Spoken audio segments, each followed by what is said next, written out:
Live from the world's capital markets, here are the latest financial headlines brought to you by News Factory.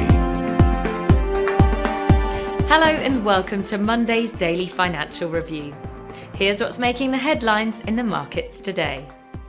The dollar-yen pair made a minor upwards correction in the last session, rising 0.1%. The ROC is giving a positive signal. The Bitcoin-dollar pair skyrocketed 1.6% in the last session.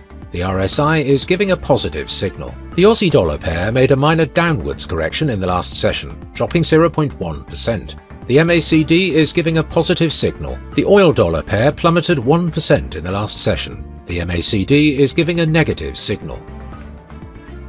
Coming up, the choices from our chief analysts for today.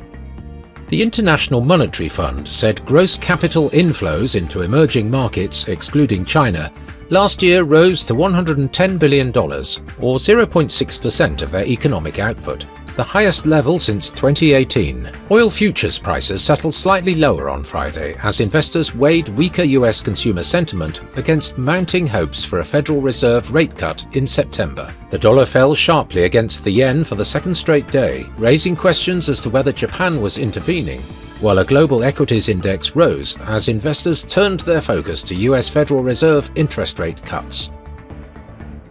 Those were today's major economic events. And now, moving on to world financial headlines. The US 3-month bill auction will be released at 15:30 GMT, the US 6-month bill auction at 15:30 GMT, the Eurozone's industrial production at 9 GMT. Germany's retail sales will be released at 6 GMT. The Eurozone's Eurogroup meeting at 7 GMT, Finland's gross domestic product at 5 GMT. We hope that you've enjoyed Monday's financial review. On behalf of all of us here, we wish you a productive trading day. Be sure to join us tomorrow morning for the latest news and events from the financial markets.